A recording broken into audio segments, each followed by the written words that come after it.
मुख्यमंत्री अशोक गहलोत उच्च स्तरीय बैठक लेंगे। शाम 7:30 बजे मुख्यमंत्री आवास पर यह बैठक होगी। बैठक में प्रदेश के हालातों की समीक्षा की जाएगी। बड़ी जानकारी आपको एक और दे रहे हैं।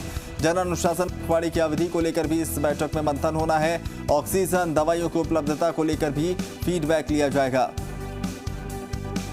तो बड़ी जानकारी, 7:30 बजे हाई लेवल बैठक होनी है। उस हाई लेवल बैठक में कई महत्वपूर्ण मुद्दों पर बात होनी है। 7:30 बजे का वक्त है जब मुख्यमंत्री आवास पर यह बैठक होगी। बैठक में प्रदेश के हालातों की मुख्यमंत्री समीक्षा करेंगे। जन अनुशासन पखवाड़े की अवधि को आगे बढ़ाने को लेकर भी मंथन होगा।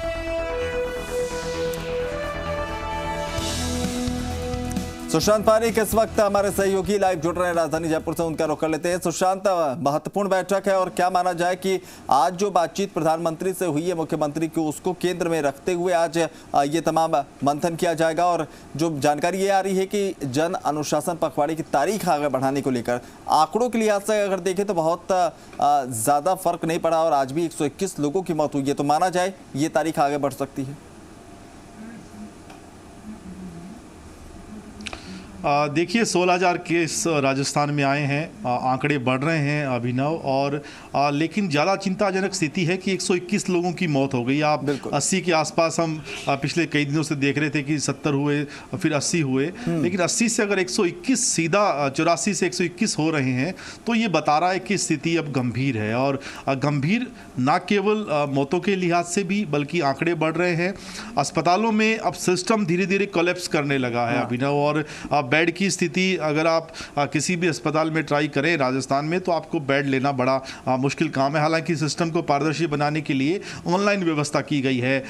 बिलवा में भी एक बड़ा जो सेंटर बनाया जा रहा है वो भी शायद कल से शुरू हो जाएगा। आज उसकी एक तरीके से शुरुआत हो गई, लेकिन विधिवत शुरुआत कल से हो जाएगी।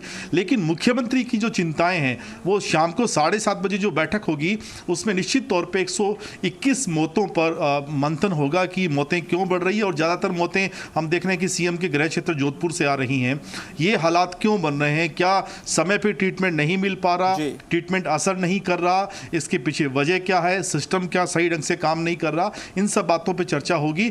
और जन अनुशासन पखवाड़े का क्या असर रहा है, क्योंकि आंकड़े तो कम नहीं हुए हैं जन अनुशासन पखवाड़े के बावजूद। तो क्या 3 मई के बाद पाबंदियों को और अधिक सख्त किया जाए? क्या पूर्ण लॉकडाउन लगा दिया जाए? पूरी तरीके से व्यवस्थाएं जो हैं उन पर पाबंदियां लगें? इस तरह के कदम उठाने को लेकर बातचीत होगी। हालांकि सीएम ये निर्णय सभी से मंथन और राय के आधार पर ही करेंगे। दूसरी बात, पीएम से जो चर्चा हुई आज सीएम की, उसमें अभिनव 2 बड़े मुद्दे थे। एक तो राजस्थान को ऑक्सीजन का जो कोटा है केसेस के आधार पर वो मिलना चाहिए। दूसरा, ऑक्सीजन को उपलब्ध करवाने के लिए जो टैंकर हैं वो भी जो है सुलभ नहीं है, वो भी नहीं मिल पा रहे। उनकी लोकेशन, उनको लोकेट करने का सिस्टम भी आग्रह किया है सीएम ने कि वो पीएम से कि व्यवस्थाएं करवाएं। जिस तरीके से उन्होंने ऑक्सीजन को एक सेंट्रलाइज सिस्टम किया, वैसे ही टैंकर का भी सिस्टम होना चाहिए। दूसरा, रेमडेसिविर तो है ही, दूसरी दवाइयाँ हैं वो भी एक्टिव केसेस के आधार हो। और यही बात उन्होंने सोनिया गांधी से भी फोन पे बातचीत में कही है, राजस्थान की हालातों के बारे में बताया है और हालात चिंताजनक हैं। दूसरी तरफ अभिनव हम देख रहे हैं कि 3 मंत्री दिल्ली में हैं। उन्होंने आज लोकसभा स्पीकर से मुलाकात की, उसके बाद मंत्रियों से भी वीसी के जरिए चर्चा हुई। तो कुल मिला के राजस्थान सरकार पूरी कोशिश कर रही है, लेकिन उसके बावजूद मौतों का आंकड़ा जो है न केवल चिंताजनक बल्कि डराने वाला है अभिनव। बिल्कुल, बहुत बहुत शुक्रिया सुशांत तमाम जानकारी के लिए।